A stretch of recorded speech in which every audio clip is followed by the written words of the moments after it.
In 160, Mongolia was a land where warring nomadic tribal groups fought each other.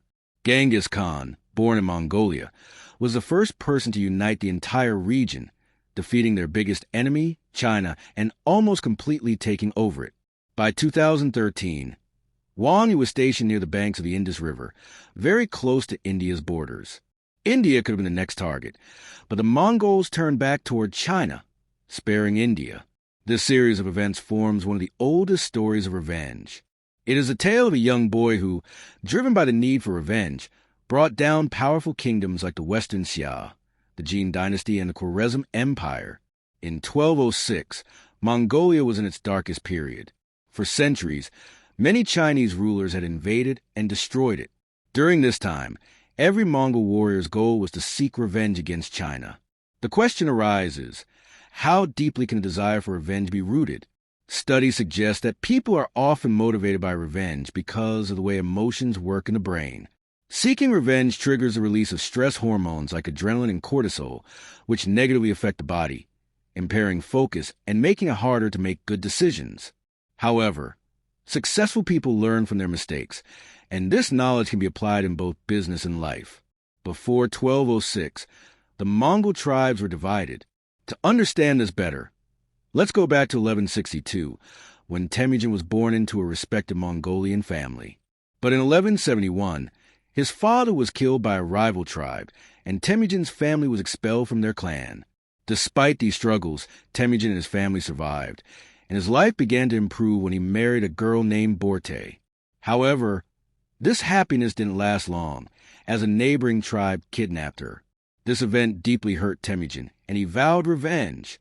Yet, Temujin realized he could not carry out this revenge alone. He sought the help of his blood brother, Jamukha. Together, they attacked the enemy's stronghold and successfully rescued Borte.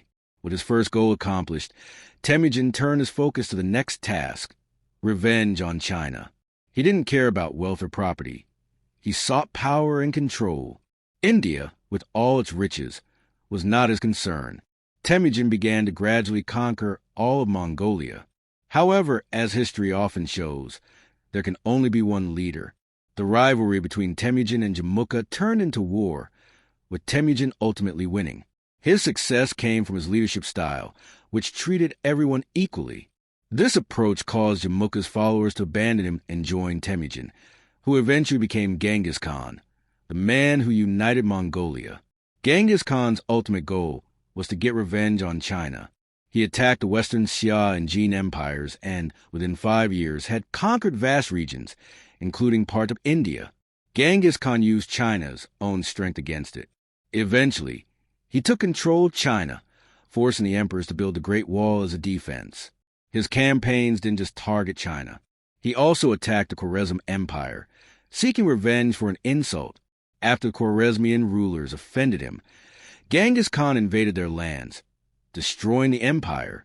The Mongol invasions left a permanent mark on world history, bringing down many kingdoms, including the Khwarezm Empire.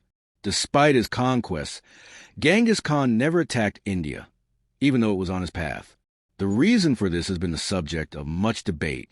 Some historians believe that Genghis Khan, who had great respect for different religions, refrained from attacking India because Buddhism, which he respected, originated there. Others suggest that he may have been influenced by the lessons he learned in his past experiences with betrayal. Regardless of the reasons, even though he conquered many lands, India was never his target. This story shows how Genghis Khan's rise to power was fueled by revenge. However, it also highlights how he avoided invading India, respecting its culture and the wisdom it offered.